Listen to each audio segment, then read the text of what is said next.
Yesterday, I showed you how to mix up challah, whatever it is. I don't know. I believe that's a Jewish name for the bread. And you can see it rose up just beautifully. I made a big batch of it, so I have 2 bowls that rose up really pretty. And I'm going to just take that out, some of it. I want to make 2 different loaves if I can today. See how it goes. First of all, I want to make a braid, which is kind of what they normally do with a challah. And so you take your bread out and you divide it up. Now this might be a little bit much. You don't want them huge, but you also don't want them super skinny. Anyways, and I squeeze it out till it's about 18 inches long. I need to adjust that so that it can be seen better, I think, without knocking my camera over. Oh, I knew that was going to happen. Well, maybe I'll lower it down here. Maybe that'll help. Okay, maybe that'll work better. This isn't wanting to stay at 18. Move my flour out of the way. I say you want to make like ropes about 18 inches long, maybe 20 even. These are inch and a half around. This one's going to be bigger. I'm pretty sure I'll have to cut some of the dough off of this one. You can roll it if you like. I usually just squeeze it out till it's the way I like it, because that's just how I do it. No other good reason for that. That's just what I do. Okay. Squeeze, squeeze, squeeze.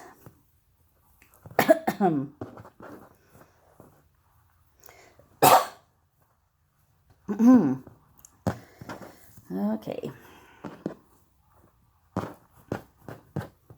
Yeah, that one's a little longer. I guess it won't hurt. I can always cut it off later. I'm going to go in my other bowl here and get me one more chunk of dough that doesn't want to let go very badly.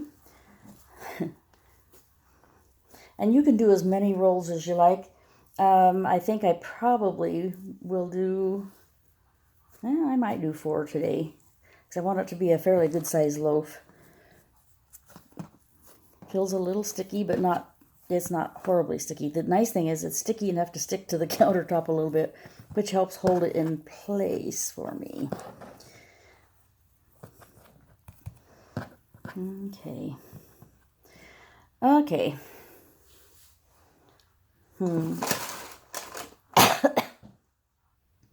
I think I'm gonna leave it at 3. Excuse me. Allergies and asthma have been my enemy lately. Okay, I'm gonna join the 3 ends of this together. I don't know if you can see that or not. But anyway, and then I'm just going to treat it like you would if you were braiding your daughter's hair. Bring it over. Again, it's a little sticky. That can be to your advantage. And I just work it till it looks nice. I don't necessarily follow rules exactly the way other braiding might be. Just kind of, I'll show it to you. I don't know if you can see that very much just looking at it from the point of view of my camera. But, there. That is a fairly nice, even braid. And it is approximately 12 to 15 inches long now that it's braided. Oh, that pan needs to move. This is the pan I'm going to put it in. Normally I use my metal dishes, but I just got the notion to try it in my glass ones. Things cook better in glass. A lot of the sourdough does. I mean, you need to use glass anyway, and but it tends to get a little bit harder, crustier on the bottom, and so I thought if I put it on parchment paper. And then put it in there. Come on, cooperate with me. That I might have the best luck. And I'm going to lift that up and put it in the pan. With this, partly, I guess the parchment paper, with the parchment paper and the oil, the butter and everything that's in it, you don't have to worry about greasing the pan. At least that I never do. Okay, let me show you this again. See, it's all in my pan.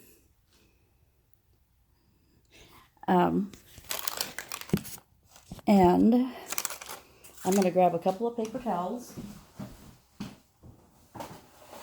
Oops.